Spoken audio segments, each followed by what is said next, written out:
terrorists in Kashmir have received instructions from Pakistan to take on soft targets in the valley, including minorities, civilians, off-duty policemen, panchayat members and pro-Indian people to create fear and paranoia. Though security forces are on their toes and have busted dozens of modules of hybrid terrorists, it's a new challenge for them to break the cycle of continuous killings. Our report. As India continues to fight terrorism at the Jammu and Kashmir borders, a total of 118 terrorists have been gunned down in the Kashmir Valley this year. Jammu and Kashmir police have revealed this report, and it is further learned that out of 118, as many as 32 foreign terrorists have been killed. Last year in 2021, a total of 55 terrorists were killed in the same period. With the crackdown on separatists, the recent sentencing of Yasin Malik and the centre's move to restore land of Kashmiri Pandits, there is a pressure on terrorists to make their presence felt in the form of fear. That is why Pak-backed terrorists are escalating terror-related violence in Kashmir. This has been happening in the last 3 to 4 weeks, and it is coinciding with the situation in Pakistan. The economy is in doldrums, inflation is at its peak. The army is being openly questioned. These instances have never happened in Pakistan. So, a diversion is created by engineering attacks in Kashmir.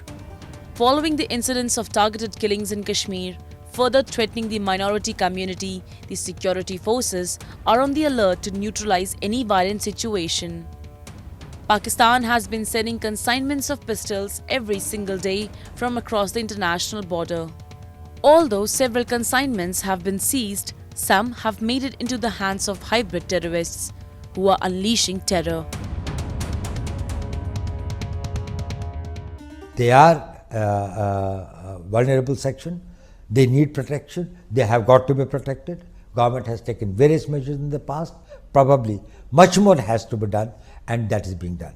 We have got to see that wherever they are and whatever protection they require, because they can be the soft targets, and no government will be able to give an individual protection to each individual in any village or far off places. So we have to find out the systems, and best thing is that we go on the offensive against the terrorists and try to see that these persons who possibly can threaten their lives or their properties and others, they are accounted for. The underlying factors of Pakistan's Kashmir policy have remained unchanged since the first Kashmir war.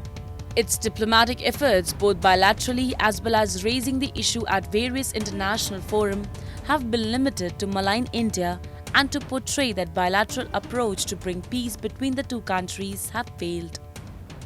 Islamabad must end material support for terrorism in Kashmir if regional peace is to be assured. We have to protect our interests. We will decide when and with whom and on what terms we will have peace. When our core interests are involved, there is no question of peace at any cost. There has got to be a peace. We want very good relations with our neighbors, Pakistan included. We would like to have good relations with them. We would like to have very normal relations with them.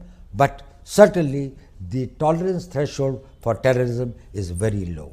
We certainly would not like to make our citizens as sitting ducks for the terrorists who come and do this thing. Good ties with Pakistan is possible only when terrorism is stopped. It is in the interest of Pakistan to remove hurdles to the normalization process.